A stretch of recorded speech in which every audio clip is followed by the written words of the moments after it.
Bom dia, meu povo e minha pova! Aqui quem fala é o professor Davis, de português, do nono ano. É um prazer inenarrável estar novamente na presença de todos vocês. Infelizmente, em razão desse vírus que acomete não só aqui nós brasileiros, mas a todo mundo, não podemos estar presentes em sala de aula.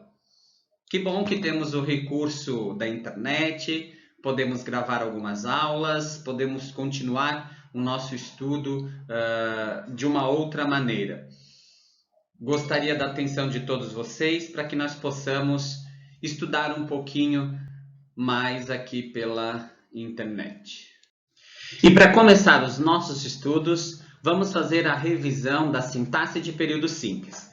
Conteúdo essencial que seja dominado por vocês, para que nós possamos dar sequência ao conteúdo do nono ano. Bom, lembrando aí o nosso primeiro conceito, conceito de frase. Frase é formada por palavra. Essas palavras precisam fazer sentido e é necessária uma pontuação final. No caso das frases declarativas, ponto final, frases interrogativas, ponto de exclamação, ponto de interrogação, e frases exclamativas, ponto de exclamação. Então, frase é um grupo de palavras, ela pode ser formada por uma única palavra, por exemplo, desde que essa palavra faça sentido e tenha pontuação. Se eu tiver essas três essências, nós teremos uma frase. A frase, por sua vez, pode ser verbal ou nominal. A frase nominal é aquela que não tem verbo. Já a frase verbal é aquela que tem verbo. O fato de eu ter uma frase com verbo, isso vai fazer com que constituamos um período. Este período pode ser simples ou composto. O período simples é constituído exclusivamente por uma só oração. Já o período composto é aquele constituído por mais de uma oração. E agora, o que é oração? Nós vamos precisar dominar em gramática o que significa uma oração. Mas antes disso, vamos a esse exemplo de frase. Linda Pupuzita muito a é. Eu tenho palavras. Essas palavras fazem sentido? Não. Então, eu não tenho aqui uma frase. Agora, se eu reorganizasse essas palavras numa outra ordem, por exemplo, a Pupuzita é muito linda. Essas palavras fazem sentido? Tem pontuação final? Então, eu tenho uma frase. Beleza? Esta frase, isso aqui é uma frase porque as palavras fazem sentido. Essa frase é verbal. Como eu sei que a frase é verbal? Porque apresenta o verbo é. Como a frase é verbal, constitui-se um período. Então, esta frase aqui, ela é um período. E este período é simples, pois apresenta uma só oração. Então, vamos lá. Em gramática, o que é oração? Oração é um enunciado em torno de um verbo. Mas a oração não é constituída exclusivamente pelo verbo. Além do verbo, eu preciso de um sujeito com quem este verbo concorda e eu preciso, em algumas situações, de um complemento verbal. Existem verbos que não têm sentido completo. Então, estes verbos exigem complementos. A oração, portanto, será constituída por três elementos base: sujeito, verbo e os verbos que precisarem, o complemento. Esses três elementos constituem uma oração.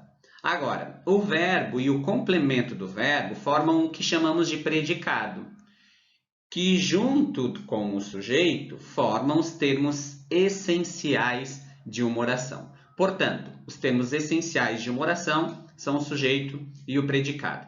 Agora nós faremos a revisão dos tipos de sujeito e na próxima aula a revisão dos tipos de predicado. Beleza, galerinha? Vamos então relembrar os tipos de sujeito de uma oração. Para iniciar, nós temos o sujeito simples. O que é o sujeito simples?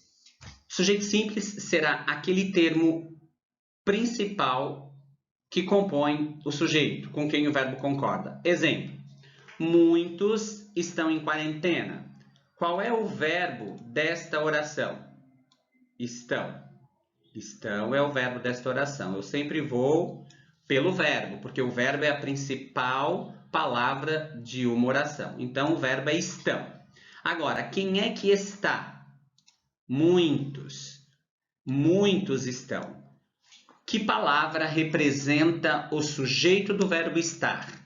Muitos. Como eu tenho uma palavra representando o sujeito, esta palavra é também um núcleo deste sujeito. Temos aqui um núcleo, portanto, sujeito simples. Cuidado para não confundir com sujeito indeterminado, porque tem gente que vai pensar o seguinte: ah, professor, mas eu não sei quem são muitos. Tudo bem, eu tenho aqui um pronome indefinido, fazendo o papel de sujeito. Mas existe uma palavra representando o sujeito. Quando eu tiver uma palavra representando o sujeito, independente do sentido que ela tenha, esse sujeito será simples. Agora, o sujeito composto precisa ter dois núcleos. Vamos ao exemplo. Qual é o verbo desta oração? Isso, o estão. Estão é o verbo desta oração. Agora, quem é que está? Eles e elas. Eles e elas constituem o meu sujeito. Agora, esse sujeito tem quantos núcleos? Dois. Um deles é eles e o outro núcleo é elas. Eu tenho duas partes principais no sujeito. Quando eu tiver mais de um núcleo, mais de uma parte principal, eu terei um sujeito composto. Por sua vez, há um outro tipo de sujeito que tem três nomezinhos. Um mais familiarizado, que é o caso do sujeito oculto, mas desinicial ou implícito significam a mesma coisa. Vamos ao exemplo. Estou em quarentena. Qual é o verbo desta oração? Vamos lá. Qual é o verbo? Estou. Muito bem. Quem é que está? Eu estou, não é? Aparece nesta frase, nesta oração, a palavra eu? Não. Mas eu consigo identificar quem é que está? Sim. Portanto, quando o sujeito não aparece escrito na oração, mas eu consigo identificá-lo, nós temos um exemplo de sujeito desinicial. Agora, sujeito indeterminado, ele não aparece escrito na oração e eu também não consigo dizer quem é. Exemplo, estão em quarentena. Qual é o verbo desta oração? Estão.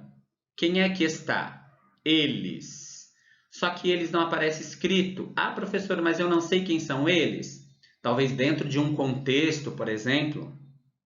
Vou fazer assim. Aqui eu só tenho esta frase, estão em quarentena. Mas se eu dissesse assim, meus avós ficaram dentro de casa. Ponto. Quem foi que ficou? Meus avós, sujeito simples. Meus avós ficaram dentro de casa. Ponto. Continua. Estão em quarentena. Quem é que está em quarentena? Não aparece escrito agora, mas eu entendo que sejam os meus avós. Eu teria um sujeito oculto. Como aqui eu não tenho esse contexto, como eu não consigo determinar quem são eles, nós temos um exemplo clássico de sujeito indeterminado, aquele cujo verbo está conjugado na terceira pessoa do plural e o sujeito não aparece escrito, beleza? Se eu tivesse escrita a palavra ele aqui, o sujeito seria simples, beleza? Mais um exemplo. Vive-se em quarentena. Qual é o verbo desta oração? Vive. Quem é que vive? Quem vive? Não sei. Eu não sei quem é que vive, mas tem alguém que vive. Existe um sujeito que eu não consigo determinar quem é. Portanto, mais um exemplo clássico de sujeito indeterminado. Aqui tem uma regrinha sintática que nós veremos um pouco mais a seguir, mas eu preciso saber que, por exemplo, todo verbo intransitivo mais a palavra se constitui um sujeito indeterminado. Beleza? E por último, o sujeito inexistente ou a oração sem sujeito. Exemplos. A quarentena. Qual é o verbo desta oração? A. Eu preciso saber que o verbo haver, que é o caso aqui, quando ele está no sentido de existir, ou seja, eu posso pegar o verbo haver e trocar por existir, exemplo, existe quarentena, e o sentido se mantém. Este verbo haver não tem sujeito. O sujeito é inexistente. Casos de sujeito inexistente. Verbo haver, no sentido de existir. Verbos que indicarem fenômenos naturais, choveu, nevou, trovejou. E verbos que indicarem uma passagem temporal. Exemplo, há 10 anos, faz 3 anos, tem 3 anos. Certo, pessoas? E agora, galerinha, a hora do exercício. Tem uma lista de exercícios sobre frases e tipos de sujeito, lá mesmo no site do Plural. Aqui tem o iniciozinho da lista para vocês resolverem. Resolvam lá os exercícios, tem um gabarito no final. Na nossa próxima aula, o Davis vai fazer a correção de todos eles. Beleza? Beijo no coração de vocês e até a próxima. Tchauzinho, galera!